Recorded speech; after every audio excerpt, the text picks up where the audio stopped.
జగన్ మన మధ్య ఉన్నారు. ఆయన్ని ఆహ్వానిద్దాం. బ్రదర్ జగన్ ఎలా ఉన్నారు? గాడ్స్ గ్రేస్ చాలా బాగున్నాం. ఒక్కొక్క వారం మనం అనేక విషయాల గురించి చర్చించుకుంటున్నాం. ఈరోజు మనం ఈ సీల్స్ కాన్సెప్ట్లో రెవల్యూషన్లో చాప్టర్ 6లో సెకండ్ సీల్లోనికి వెళుతున్నాం.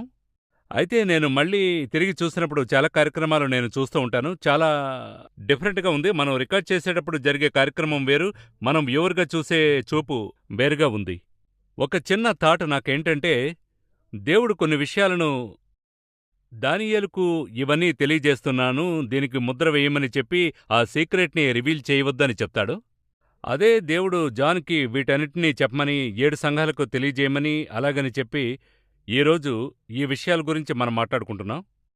ఒక పార్ట్ ఆఫ్ గాడ్స్ నేచర్లో సీక్రెట్ని సీక్రెట్గా ఉంచమన్నాడు. ఇంకొక పార్ట్ ఆఫ్ గాడ్స్ నేచర్లో సీక్రెట్ని రివీల్ చేయమన్నాడు. మనం ఆ సీక్రెట్ని రివీల్ చేసే భాగంలో ఉన్నాము లేదో అనే ఒక పార్ట్లో మనం ఉన్నాము. సరే, ఈ థాట్ని మీరెలా చూస్తున్నారు? గాడ్స్ నేచర్ అని అంటే ఆయన దేన్ని ఆశించుచున్నాడు? రెండవ సీక్రెట్ని రివీల్ చేస్తాడో లేక దాచి ఉంచుతాడో అదొక వైపు, దాన్ని వినేవారు అర్థం చేసుకునేవారు ఏం చేయాలని ఎదురు చూస్తున్నాడు అనేది మరోవైపు. అయితే ఈ థాట్ని మీరెలా చూస్తున్నారు? అంటే దేవుని యొద్ద మర్మమని మనమే కదా చెప్తున్నాం. అలాగైతే ఒక సీక్రెట్ అన్నది ఇద్దరి మధ్య ఉండాలి, అందులో ఒకరు చనిపోయి ఉండాలా, అప్పుడే అది సీక్రెట్గా ఉంటుందని లోకస్తులు చెప్తుంటారు. ఒక సీక్రెట్ అనేది ఒక వ్యక్తి దగ్గరే ఉంటుంది, ఇంకొకరి దగ్గరకు వస్తే అది సీక్రెట్ కాదు, తెలియజేయబడింది అని చెప్తారు.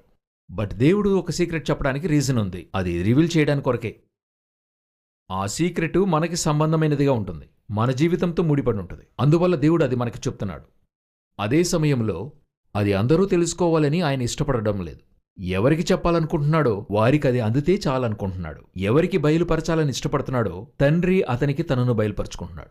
అలాగున్నప్పుడు ఈ సీక్రెట్ అన్నది ఇప్పుడు మనకి తెలియాలని, మన కాలఘట్టానికి సంబంధించింది కాబట్టి దానియేలుకి అది ఇస్తూ, ఇది ఆ కాలంలో తెలిస్తే చాలు, అంతవరకు ముద్ర వేయమని చెప్తున్నాడు. ఇప్పుడు ఇది మన కాలంకు చెందింది కాబట్టి యోహాను దగ్గర దీనిని సీల్ చేయొద్దని చెప్తున్నాడు. అయితే ఎప్పుడు దేవుని దగ్గర సీక్రెట్ ఉంటుంది. మన దేవుని దగ్గర అనేక విషయాలున్నాయి. వాక్యమే ఏం చెప్తుందంటే మరుగు చేయబడినవి దేవునివి అనుంది. ఇప్పుడు సంఘానికి ఇన్ని విషయాలు తెలియజేస్తున్నాడు. దేవుడే ఇష్టపడి చెప్తున్నాడు 7 సంఘాలకి రాయమంటున్నాడు. అయితే ఇదే దేవుడే 10వ అధ్యాయం చదివేటప్పుడు, ప్రకటన 10వ అధ్యాయం చదివేటప్పుడు 4వ వచనములో, ఆ 7 ఉరుములు పలికినప్పుడు నేను రాయబోవుచుండగా 7 ఉరుములు పలికిన సంగతులకు ముద్ర వేయుము, వాటిని రాయవద్దని పరలోకము నుండి ఒక స్వరం పలుకుట వింటిని. 14లో ఇక్కడ కొన్ని సంగతులకు ముద్ర వేయమంటున్నాడు. అందులోనే ఒక సంఘమునకు చెప్తూ సంఘములలో కొన్ని సంగతులు సంఘానికి వద్దు, వాటిని సీల్ చేయమంటున్నాడు. దీని యొక్క బయలుపాటు మరొక దగ్గర ఉంటుంది. ఇప్పుడు ఎటువంటి విషయానికైనా నేనెప్పుడు చెప్తుంటా, ఒక సీక్రెట్ని ఎక్కువగా మెయింటైన్ చేయడం అనేది, అదినూ సక్సెస్ఫుల్గా మెయింటైన్ చేసేది ఎవరంటే దేవుడు ఒక్కడే. ఎలాగంటే 2000 సంవత్సరాలుగా ఆయన వస్తానంటున్నాడు, ఆయన వచ్చే రోజు సమయం తెలియదంటున్నాడు, అది ఆయనకే తెలుస్తుందని చెప్తున్నాడు, అదొక సీక్రెట్. కానీ 2000 సంవత్సరాలుగా ఒక సమూహము ఆయన కోసం ఎదురుచూస్తుంది. అవునా? ఇది మీరు మెయింటైన్ చేయగలరా? ఒక 2000 సంవత్సరాలుగా ఒక విషయాన్ని సీక్రెట్గానే మెయింటైన్ చేస్తూ ఉన్నాడు. అయినాగాని ఆయా కాలఘట్టంలో ఒక సమూహము దాని కొరకు వేచి ఉంది. మనము ఈ కార్యం నిమిత్తం వేచి ఉన్నాం. ఇప్పుడు మనం రెండోసారి వేచి ఉన్నాం. ఆయన ఏ తేదీలో వస్తాడని చెప్పలేదు. మనము ఎప్పుడు వచ్చినా సరే, కానీ ఆ సంభవం జరిగితే చాలు, అలాగే మనం వెయిట్ చేస్తున్నాం. సో ఈ విధంగా దేవుని దగ్గర ఆసక్తికరమైన విషయము సీక్రెట్. ఆయన దగ్గర ప్రేమ ఉంది, ఆయన దగ్గర పరాక్రమం ఉంది, శక్తి ఉంది, మహిమ ఉంది. అదేవిధంగా ఒక రహస్య భాగం ఉంది. మనం వింటుంటే డిఫరెంట్ యాంగిల్లో దాన్ని మనం చూస్తున్నాం. ఇందులో మర్చిపోలేని సత్యం ఏంటంటే, మన జీవితంలో జరిగే విషయాలు ఏవీ మరుగున పరచలేము. ఆయన వద్ద ఇందులో ఏదో సీక్రెట్గా ఉంచుదామని, దేవుని వద్ద దేన్ని చెప్పకుండా దాచుదామనే క్యాల్కులేషన్ మన వద్ద లేదు. ఇది చెప్పేటప్పుడు మరొక వాక్యం జ్ఞాపకం వస్తుంది. ఆయనేం చెప్తున్నాడు? నీకు మరుగైంది నాకు చెప్పు, నేను నీకు బయలుపరుస్తానంటున్నాడు. రాబో కార్యములను గూర్చి నా దగ్గర అడగండి, నేను మీకు తెలియజేస్తాను. మీకేదైనా తెలియకపోతే నా దగ్గర అడగండి. పరిశుద్ధాత్మని గూర్చి వాక్యం ఏం తెలియజేస్తుందంటే, ఆయన రాబో కార్యములను గూర్చి మీకు బోధించునని చెప్తున్నాడు. కరెక్ట్. కాబట్టి దేవుడు మన దగ్గర మరుగు చేయాలని తలంచలేదు, అదేలాగున సరైనటువంటి సమయంలో తెలియజేయాలని ఇష్టపడుతున్నాడు. ఒక రైట్ టైంలో మనకు తెలియజేయాలని ఇష్టపడుతున్నాడు, అంతే. అదే దేవుని స్పెషాలిటీ. సీల్స్ గురించి మాట్లాడుకున్నాం. ఇందులో రెండవ సీల్ గురించి ఈ కార్యక్రమంలో మనం రికార్డ్ చేద్దామని డిస్కస్ చేశాం. సెకండ్ సీల్లోని మనం ఎలా అర్థం చేసుకోవాలి? దీనికి ముందు మీరు ఫస్ట్ సీల్ గురించి చెప్పారు. ఇది చాలా ముఖ్యమైన విషయాలు. ఈ సీల్లో మనం ఏం చూస్తున్నాం? ఈ సెకండ్ సీల్ గురించి కొంచెం వివరించండి. ఈ ముద్రను గురించి చెప్పేప్పుడు నేను లాస్ట్ టైం చెప్పాను దాని యొక్క కలరు, దాని గురించి చెప్పబడిన మాటలు, వారు దేన్ని చేపడుతున్నారు, ఇవన్నీ చాలా ప్రాముఖ్యమైనవి. అవును, రెవల్యూషన్ చాప్టర్ 6లో మనం ఒకసారి చూస్తున్నాం. మనము చూసేప్పుడు తెల్లని రంగు చాలా ఇంపార్టెంటు, దానిపైన ఎక్కినవాడు ఏది పట్టుకున్నాడో అది ఇంపార్టెంటు, ఇలా ప్రతి విషయం మనకు చాలా ఇంపార్టెంట్. అదేవిధంగా రెండవది ముద్రను గురించి మనము తెలుసుకునేది ఇందులో ఉన్నటువంటి ఒక ముఖ్యమైన విషయం. ఆ విషయాన్ని నేను చదువుతాను. 3, 4, 5 3-4 వచనాలలో ప్రకటన 6వ అధ్యాయము, రెవల్యూషన్ 6 verses 3 and 4. ఆయన రెండవ ముద్రను విప్పినప్పుడు రమ్ము అని రెండవ జీవి చెప్పుట వింటిని. అప్పుడు ఎర్రనిదైన వేరొక గుర్రము బయలువెళ్ళెను. మనుషులు ఒకని ఒకడు చంపుకొనున్నట్లు భూలోకములో సమాధానము లేకుండా చేయుటకు ఈ గుర్రము మీద కూర్చున్న వానికి అధికారం ఇయ్యబడెను, మరియు అతనికి ఒక పెద్ద ఖడ్గం ఇయ్యబడెను అని ఉంది. ఇక్కడొక ట్రెషర్ సీక్రెట్ గా ప్రత్యక్షపరచబడింది. అవును, ఇందులో ఒక విషయం ఉంది. అదే నేను ఎప్పుడు చెప్తా. మన దేవుని గొప్పతనం ఏంటంటే ఒక విషయాన్ని తెలియజేయడానికి ఒక సులువైన కార్యాన్ని చెప్పి తెలియజేస్తాం. ఇదే మన యొక్క విధానం లోకానుసారంగా. మన దేవుడు ఏం చేస్తాడంటే ఒక కష్టమైన విషయాన్ని తెలియజేయడానికి ఇంకొక కష్టమైన విషయాన్ని తెలియజేస్తాడు. అయితే ఈ కష్టము ఆయన చెప్పిన విషయంలో సీక్రెట్ ఉంటుంది, ఆయన ఏది తెలియజేయాలనుకున్నాడో అందులో సీక్రెట్ ఉంటుంది. అయితే పారబుల్స్ అలాగే రివర్స్లో ఉన్నాయి. ఉపమానంలో కూడా అలాగే ఉంటుంది. అందులోనైతే పరలోకం యొక్క రహస్యాలుంటాయి. అదేలాగా ఉపమానాన్ని వేరుగా చదివితే దానికొక రెవల్యూషన్ ఉంటుంది. అయితే ఈ ఉపమానంలో ఆయన చెప్పదలిచిన విషయం మరొకటి ఉంటుంది. అంటే మనము మీరు చెప్పేటువంటి ధోరణిలో చెప్పాలంటే చాలా డైమెన్షన్స్ ఉన్నాయని చెప్పచ్చు. వాటన్నిటిని మనం కనిపెట్టాలనేటువంటిది మనుషుల వల్ల అసాధ్యము. అందువల్ల 2000 సంవత్సరాలుగా ఈ బైబిల్ సక్సెస్ఫుల్ అయినటువంటి ఒక పుస్తకంగానే ఉంది. Auto updated book. సో ఇప్పుడు మనము రెండవ ముద్రను చూస్తున్నాం. అవును. ఈ ముద్రను గురించి చెప్పుకునేప్పుడు క్రితమే దీని గురించినటువంటి ఒక ఇంట్రెస్టింగ్ అయిన విషయాన్ని చెప్పాలనుకున్నాను. ఒక పుస్తకము ముద్ర వేయబడింది. ఈ ముద్ర అంటే సీల్. ఇందులో చూసినట్లయితే ఒక హెవెన్లీ ప్రోటోకాల్ని మీరు చూడగలరు. మీరు సాధారణంగా గవర్నమెంట్ నుండి వచ్చేటువంటి ఆర్డర్ని చూస్తే సీల్డ్గానే ఉంటుంది. అవును. అది ఎవరికి ఇవ్వబడుతుందో ఆ సంబంధిత వ్యక్తే దాన్ని ఏం చేయగలడు? తెరవగలడు. రెండవది కోర్టులో సీల్ కవర్ ఉంటుంది. సీల్డ్ కవర్ అని చెప్తున్నారు. అది ఒక జడ్జి మాత్రమే జడ్జి తెరవగలడు. ఈ చోట్ల చూసినట్లయితే ఒక సీల్డ్ బుక్కు. ఈ బుక్కుని పరలోకంలోనూ భూమిలోనూ ఎవరునూ తెరవలేకపోయారు. క్రీస్తే తెరుస్తున్నాడు. 5వ అధ్యాయంలో చెప్పబడింది. ఇంకా చెప్పాలంటే ఆయన మాత్రమే ఆ యోగ్యత ఉందని చెప్పబడుతుంది. అప్పుడు ఇక్కడ హెవెన్ యొక్క ప్రోటోకాల్ ఉంది. ఒక విషయము మనకు తెలియాలని చెప్పినట్లయితే ఆ సీక్రెట్ని మెయింటైన్ చేస్తున్న తండ్రి అయిన దేవుడు మనకది దైవకుమారుని ద్వారా తెలియజేస్తున్నాడు. కుమారుడైన దేవుని ద్వారా మనకు తెలియజేస్తున్నాడు. అది ఆయన ద్వారానే వస్తుంది. లేకుంటే ఆ సీలు మనకు విప్పబడలేదని అర్థం. ఇలాగే ప్రోటోకాల్ ఫిక్స్ చేశారు. ఈరోజు అనేక మంది ఈ యొక్క క్రీస్తుని తండ్రిని మరి మార్చి చెప్తున్నారు. క్రీస్తు కాదు, తండ్రి కాదు, ఇలాగంతా చెప్తున్నారు. ఆ ప్రోటోకాల్ అన్నందులకు చెప్పాలనుకుంటున్నా. ఇది సింహాసనమునందు ఆసీనుడై ఉండు వాని కుడి చేతిలోని గ్రంథము అని ఉంది. వధింపబడినట్లుండిన గొర్రెపిల్ల వచ్చి ఆ గ్రంథమును తీసుకొనినట్లుగా ఉంది. అది ఆయన విప్పాను. అప్పుడు దానికి ఒక ప్రోటోకాల్ ఉంది. తండ్రి అయిన దేవుడు, ఇక్కడైతే కుమారుడైన క్రీస్తు, ఆయన ద్వారా సంగమునకు సమాచారం వస్తుంది. ఎవరు షార్ట్కట్లో వెళ్ళలేరు. సో ఇప్పుడు మనకు ముద్ర అనేది సీల్ ఓపెన్ అవుతున్న ఒక హెవెన్లీ గవర్నమెంట్ యొక్క గవర్నమెంట్ ఇష్యూ. అది గవర్నమెంట్లో ఏదో మనకి చెప్పబడి ఉంది. ఏం చెప్పి ఉన్నారు అని చెప్పి మీరు చూసినట్లయితే 4వ వచనం, అప్పుడు ఎర్రనిదైన వేరొక గుర్రము బయలువెళ్ళెను. మనుషులు ఒకని ఒకడు చంపుకొనున్నట్లు భూలోకములో సమాధానము లేకుండా చేయుటకు ఈ గుర్రము మీద కూర్చున్న వానికి అధికారము ఇయ్యబడెను అని ఉంది. ఇప్పుడు ఈ సంభవాన్ని గురించి మనం చెప్పుకోక ముందు లాస్ట్ వీక్ చెప్పినటువంటి విషయాన్ని కాస్త గమనించాలి. లాస్ట్ వీక్ చెప్పినటువంటి ఇదే సీల్లో చూసినట్లయితే తెల్లని గుర్రం వచ్చినట్టుగా చెప్పాం. అవును, వైట్ హార్స్. సమాధానము ప్రకటించే వానిగా లోపలికొచ్చాడనుంది. సో ఈ కాన్సెప్ట్ మీరు చూసినట్లయితే భూమి లోపల ఒక పోలి అయిన సమాధానము లేక ఒక తాత్కాలికమైన సమాధానం భూమి అంతటా వస్తుంది అని చూశాం. ఇది ఎప్పుడొచ్చిందని చూసినట్లయితే సెకండ్ వరల్డ్ వార్ అనంతరం. ఇక వరల్డ్ వారే ఎక్కర్లేదు, ఇక మీదట సమాధానంగానే ఉండాలని చెప్పి చాలా పీస్ అకార్డ్స్ అని చెప్తుంటారు, సమాధాన ఒప్పందాలని చెప్తుంటారు. లోకమంతటా జరిగింది. దాని యొక్క ఆ ఒక ఏర్పాటుగానే ఆ యొక్క ప్రభావమే ఐక్యరాజ్య సమితి ఏర్పడింది. మనం చెప్పేటువంటి యుఎన్ఓ, యునైటెడ్ నేషన్స్ ఆర్గనైజేషన్ 1943లో ఏర్పడింది. ఎందుకని అడిగినట్లయితే ఈ యుద్ధమే రాకూడదు, సమాధానంగా ఉండాలన్నదే. అయితే అక్కడ వచ్చినటువంటి సమాధానము భూమిని వదిలిపోయేటువంటి కాలం వస్తుంది అని ఇక్కడ చూస్తున్నాం. భూమి నుండి సమాధానము తీసేటువంటి అధికారం దానికి ఇవ్వబడినది అని ఉంది. ఈ సమాధానము పోవుటకు ఏమిటి కారణము అని అడిగినట్లయితే భూమిలోని మనుష్యులు ఒకని ఒకడు చంపుకొనున్నట్లుగా అని ఉంది. అప్పుడు ఈ ఎర్ర రంగు అన్నది మొదట తీసుకుందాం. ఈ ఎర్ర రంగు దేనిని సూచిస్తుంది? క్రితం మిమ్మల్ని తెల్లని రంగు అడిగాను. అవును. అప్పుడు ఆ తెల్లని దానికి ఒక సమాధానం చెప్పారు, అవునా? సరే, భూమి ఎలాగంటే లోకానుసారంగా ఎర్రని రంగు దేనిని సూచిస్తుందని మీరు అనుకుంటున్నారు? ఎరుపంటే ఒక రెవల్యూషన్, విప్లవం. విప్లవం. తర్వాత రెండవది బ్లడ్డే రెడ్ కలర్, రక్తము దీనికి చిందించబడటం, చెందించాలి. ఇటువంటి విషయాల్ని మనం అవును. చెప్పుకుంటున్నాం అవును. కదా. కోర్స్ ఇక్కడ కూడా అదే విషయం చెప్పబడింది, ఒకరిని ఒకరు చంపుకొనున్నట్లుగా. మ్, అప్పుడు ఎర్రని రంగు అన్నటువంటిది మరణానికైనా ఒక గుర్తు. మరణమన్నది నేను చెప్పేటువంటిది హత్య. మ్, మరణములో అనేక రకాలున్నాయి, అందులో ఒకటి హత్య. ఇక్కడ వాక్యం చెప్తుంది చంపుకొనున్నట్లుగా అని ఉంది. అప్పుడు ఈ యొక్క సమాధానము భూమిలోకి వచ్చింది. ఆ సమాధానాన్ని తీసేటువంటి విధంగా ఒక సంఘటన భూమిలో జరుగుతుంది. ఇది ఎటువంటి సంభవంగా ఉంటుంది అన్నటువంటిది మనం కొంచెం పరిశోధించాలంటే నేనెప్పుడు చెప్తాను, ఇందులో మీరు దేనిని ఊహించనక్కర్లా. అలా ఊహించేట్టుగా ఏమీ లేదు.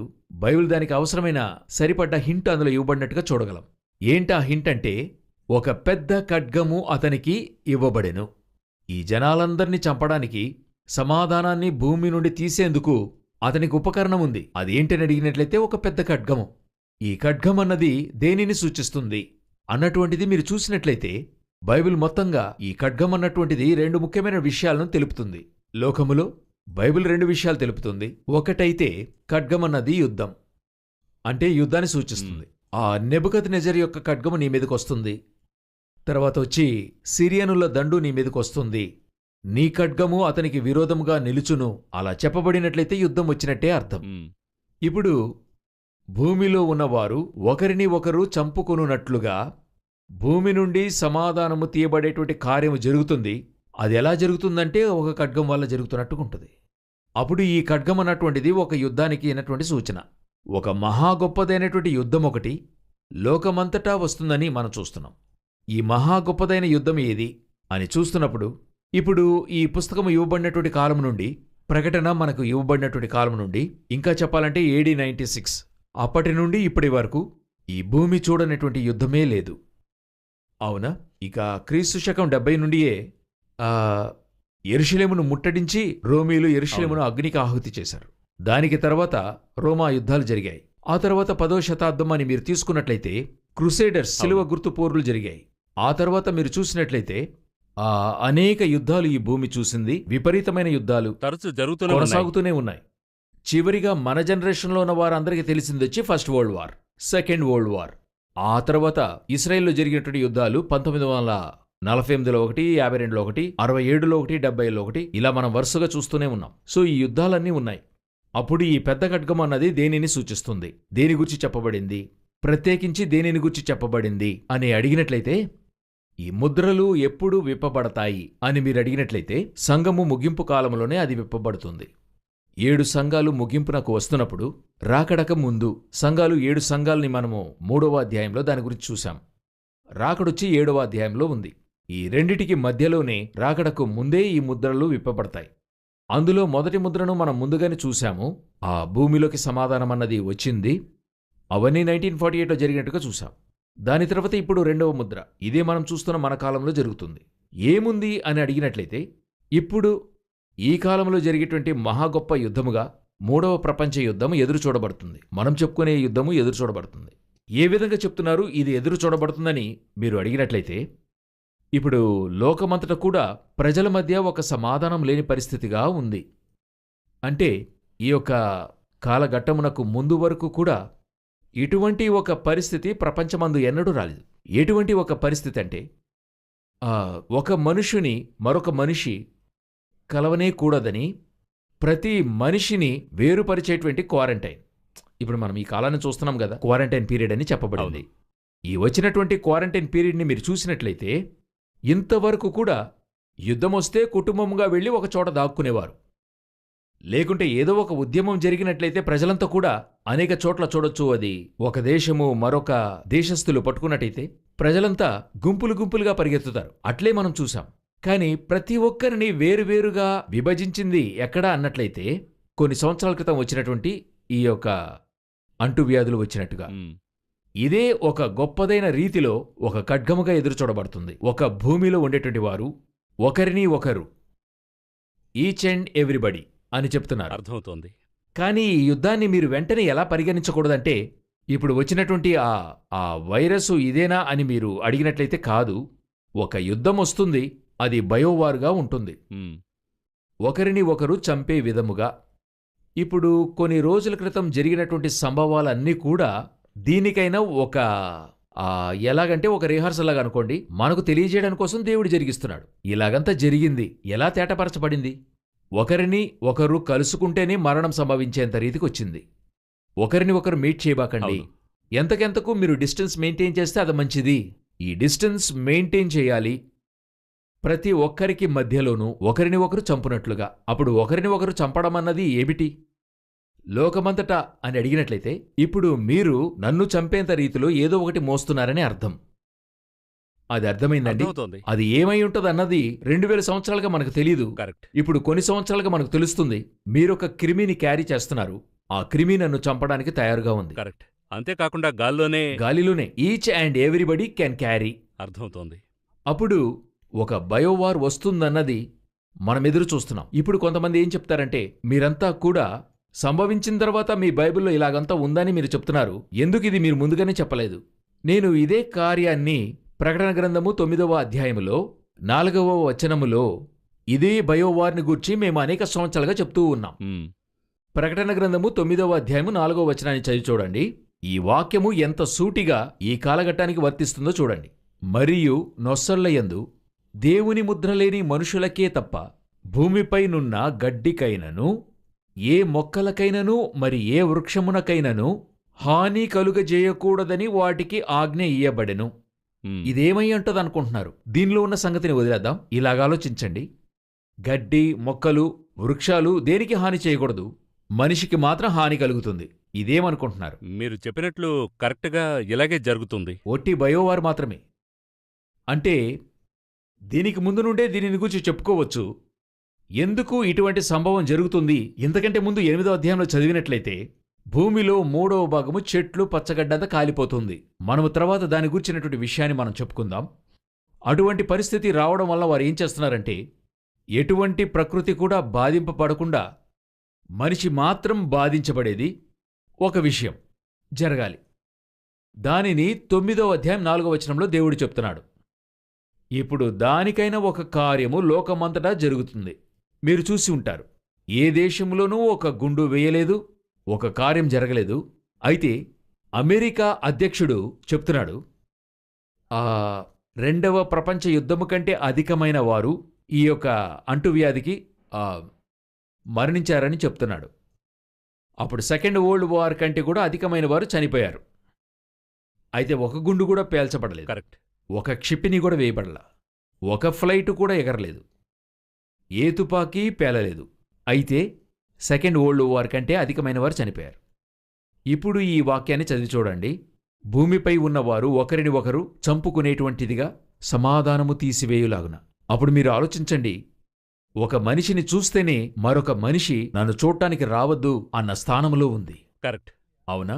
మ్, ఇంటికి రావద్దు అని ధైర్యంగా చెప్పే బాహటంగా మనం ఒక మనిషి తత్వమే ఇంటికి రండని చెప్పడం. అవును. అవునా? మా ఇంటికి రావద్దు. పెండ్లికి పిలవడమే మన యొక్క ప్రక్రియ. అవును. పెండ్లికి ఎవరూ రావద్దు. అన్ని చోట్ల అది ప్రతి మనిషికి. ఇంకొక స్థాయికి వెళ్ళి మనం ఎలాగున్నామంటే, ఒకే ఇంట్లోనే భర్త, భార్య, పిల్లలు వేరువేరుగా ఉండేటువంటి స్థాయిలో క్వారంటైన్ స్థితికి వెళ్ళిపోయింది. కారణమేంటి? ఒకవేళ వీరు ఆ క్రిమిని ఎత్తుకుని తీసుకెళ్తున్నారేమో అన్నటువంటి ఆలోచన. అయితే భవిష్యత్తులో ఒకవేళ ఇంతకంటే మోసమైన బయోవార్ వస్తే, ఈచ్ అండ్ ఎవ్రీబడి ఈ క్రిమిని క్యారీ చేసేవారుగా ఉన్నట్లయితే, ఆ రోజు భూమిలో ఏముండదు? సమాధానం ఉండదు. సమాధానం అస్సలుండదు. పూర్తిగా తీసివేయబడుతుంది. ఇది ఎలా జరుగుతుంది, ఎట్లా జరుగుతుంది అన్నటువంటిది ఇంకా కొంచెం విపులంగా చెప్తా. మీరు చెప్పినట్లు ఇటీవల జరిగిన లాక్డౌన్లో అనేక విషయాలు నేర్చుకున్నాం, అడాప్ట్ అయ్యాం. అయితే ఒక పాయింట్ మీరు చెప్పినట్లు, ఎవరైనా మన ఇంటికి వస్తే వారిని ఇంటికి రావద్దు అని చెప్పేది చాలా డిఫికల్ట్గా ఉంది. అయితే అలా చెప్పే సిచ్యువేషన్గా మనం వచ్చేసాం. అదేలాగు మనం ఎవరింటికైనా వెళ్ళినప్పుడు చాలా ఆలోచించి వారేమనుకుంటారో అని మరీ ఆలోచించి ఒక ఐసోలేషన్ పీరియడ్ దాటి వచ్చేసాం. సో ఈ లింక్ చూసేటప్పుడు ఇది ఎంతవరకు ఇది ప్రాఫిటిక్గా వివరించబడింది అని తెలిసినప్పుడు చాలా నిర్ఘాంతపోయాం, చాలా ఆశ్చర్యంగా ఉంది. అయితే దేవుడు ముందుగానే రివీల్ చేశాడు. అవును. ఇప్పుడు మనం ఇందులో ఎలాగంటే రెండవ ముద్రను దాటి వెళ్తున్నాం. అవును, దీని తీవ్రతను మనం అనుభవించాల్సి ఉంది. అవును. ఇదే కష్టంగా ఉంది.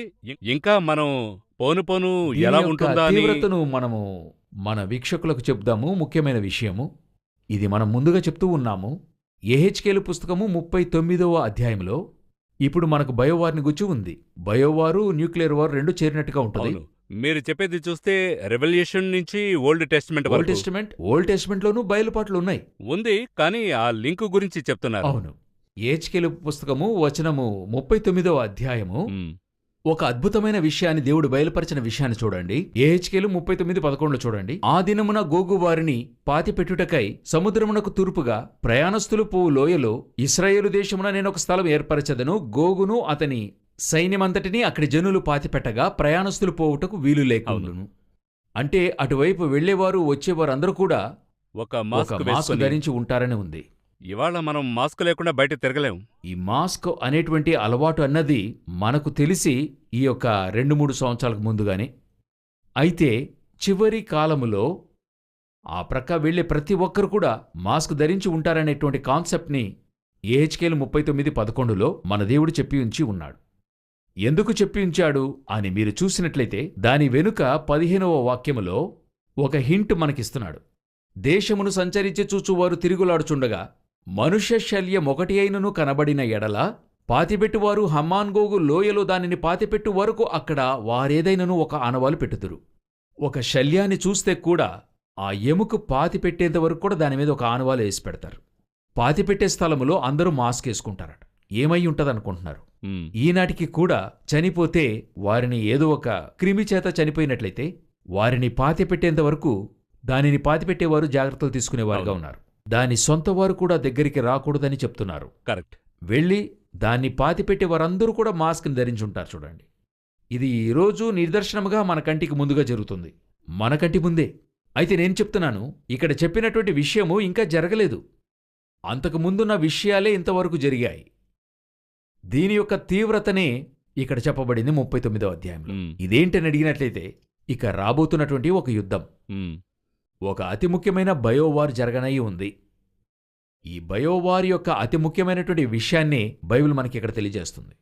ఇది సంభవించేప్పుడు ఆఖరిగా మనుషుని యొక్క శల్యము ఏ విధంగా ఉంటుంది, ఆ శల్యాన్ని పాతిపెట్టేందువరకు కూడా అందులో నుండి క్రిములు బయటకొస్తాయి. అది కాల్చితే న్యూక్లియర్ బయటపడుతుంది. ఇప్పుడు మనం న్యూక్లియర్ వెపన్స్ చెప్తున్నాం. దీని ఆధారంగానే చివరి కాలం జరుగుతుంది. అనేక మంది ఏమంటున్నారంటే బైబిల్ వచ్చి పాత పుస్తకము, ఆ చరిత్ర ఉంటుంది, అందులో రాజుల కథలు ఉంటాయి అని అనుకుంటున్నారు. హిస్టరీ ఉంటుంది, మిస్టరీ కూడా ఉంటుంది. ఉమ్, ఇందులో వచ్చి పాస్ట్ టెన్స్ ఉంటుంది, ఫ్యూచర్ టెన్స్ ఉంటుంది. అన్ని కూడా దేవుడు పొందుపరిచి ఉంచాడు. ఉమ్, అందులోనూ ఇప్పుడు ఈ రెండవ ముద్ర యొక్క తీవ్ర స్థాయిని అనుభవించే స్థానానికి వచ్చేసాం. లోకమే దేని గురించి చెప్తుందంటే మేబీ ఒక థర్డ్ వరల్డ్ రావచ్చు. వచ్చినప్పుడు ఒక గొప్ప నాశనముగా. ఇప్పుడు మీరు ఇంటర్నెట్లో అంతా చూసినట్లయితే అందరూ చెప్పదగినటువంటి ఒక గొప్ప విషయం ఏంటంటే లోకమొచ్చి ఒక తికమక్క పరిస్థితిలోకి వెళ్తుంది. అది ఆర్థికం కానివ్వండి, లేక చదివే కార్యం కానివ్వండి, పిల్లల యొక్క ఎడ్యుకేషన్ కానివ్వండి, లేక ఆర్థికమే కానివ్వండి, ఇవన్నీ కూడా ఒక కన్ఫ్యూషన్ స్టేట్లోనే ఉంది. ఇదేం కాబోతుంది, ఏం జరగబోతుంది అన్నటువంటిది. ఇది ఎక్కడికెళ్ళి ముగిస్తుంది అని అడిగినట్లయితే ఇది అంతటినీ సరిచేయడానికి ఒక యుద్ధమే ముగింపుగా ఉంటుందని అందరూ ఎదురు చూస్తున్నారు. ఎందుకు అలా చెప్తున్నారన్నట్టయితే ఒక 1914కి ముందు వరకు లోకము ఒక మహాగొప్ప ఇదే ఒక సిచ్యువేషన్లో ఉండింది. ఇప్పుడు 1920లో చూసినట్లయితే ఒక స్పానిష్ ఫ్లూ వచ్చింది. దాని తర్వాత ప్రజలందరికీ కొన్ని కష్టాలు ఎదురైనప్పుడు వీటన్నిటిని సరిచేయడానికి ఒక యుద్ధం కావాల్సి వచ్చింది. అదే సెకండ్ వరల్డ్ వార్. ఈ సెకండ్ వరల్డ్ వార్ ముగిసిన వెంటనే new currency, new super power, new UNO అన్నిటినీ ఫామ్ చేశారు. ఫామ్ చేసి అదే మనకి ఈనాటి వరకు కూడా మోర్ దెన్ 70 years అదే వెళ్తుంది.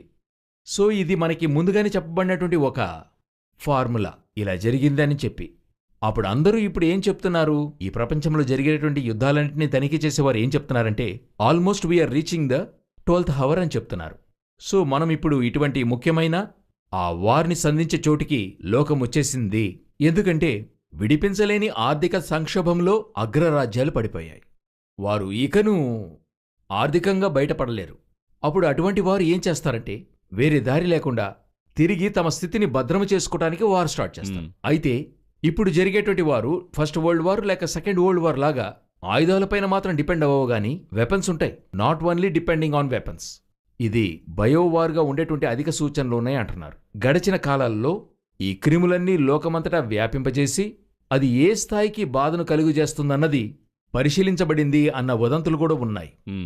అటువంటి రూమర్ ఉంది. ఈనాటికి ఇవన్నీ కూడా ప్రజలకు తెలియాలి. ఎందుకంటే అనేక సంవత్సరాలకు ముందుగానే కొన్ని అతి ముఖ్యమైనటువంటి లోక ముగింపును తెలియజేసేటువంటి చిత్రాలలో ఇటువంటి విషయాలు తెరపైకొచ్చాయి. అప్పుడే ప్రజలు ఏం చెప్పుకున్నారంటే వీరేదో చెప్పాలనుకుంటున్నారు ఇప్పుడు లోకానికి. ఎందుకంటే చలనచిత్రం ద్వారా కొన్ని విషయాలు చెప్పేటువంటిది ఒక 30-40 సంవత్సరాలుగా ఎదురు చూసేటువంటి విషయం. కాబట్టి వీరేదో చెప్పాలనుకుంటున్నారన్నటువంటిది చెప్పబడింది. అందులోనూ ఎంతో టూకీగా ఈ క్రిముల ద్వారా జనుల డీపాపులేషన్ చేయడమన్నది ఒక కారణముగా చిత్రాల్లో తెలియజేయబడింది. అదే ఇప్పుడు జరుగుతుంది అని ఎదురు చూస్తున్నారు.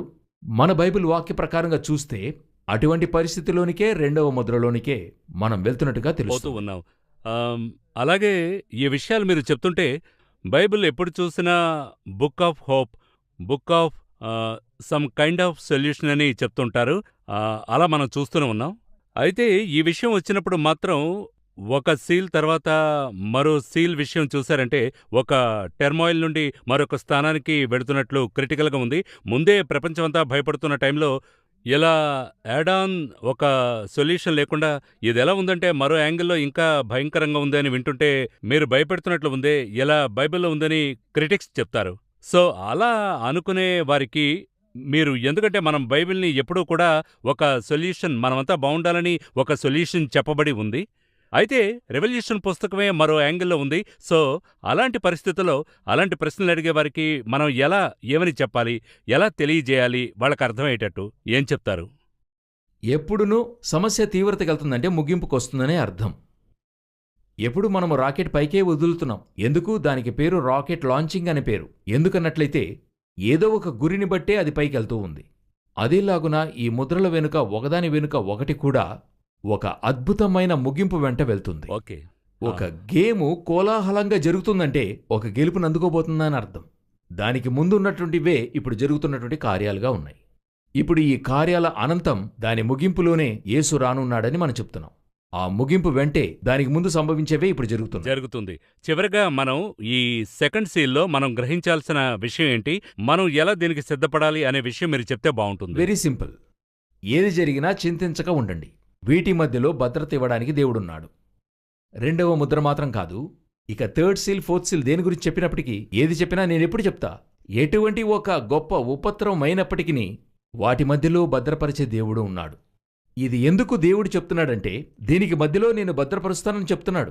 ఇశ్రాయేలు ప్రజలను చూసి బబులోను చేత పట్టబడతారన్నప్పుడు వాటి మధ్యలో నేను కాపాడతానని చెప్పడానికే దేవుడు చెప్తున్నాడు. సో ఇవన్నీ కూడా జరగవలసిందే, సంభవింపవలసిందే. అయితేను మనల్ని కాపాడువాడు తన రెక్కల చాటం మరుగుపరిచి కాపాడుతున్నాడు. ఇవి భయపెట్టుటకు చెప్పేటువంటివి కావు, ముందు హెచ్చరికగా చెప్పబడుతూ ఉంది. అంతే దీని యొక్క విషయం. So prepare your self and prepare others అనే టాపిక్లో ఇదే మన యొక్క అన్ని ఎపిసోడ్ యొక్క కాంటెక్స్ట్ ఇదే. రైట్. ఈ ఎపిసోడ్లో చాలా విషయాలు మనం చూసాం. ఆ తర్వాత రాబోయే కార్యక్రమంలో థర్డ్ సీల్ గురించి మనం ఇంకా మాట్లాడుకుందాం. ఈ కార్యక్రమానికి మీరు వచ్చినందుకు చాలా సంతోషం. మరో కార్యక్రమంలో తిరిగి కలుసుకుందాం.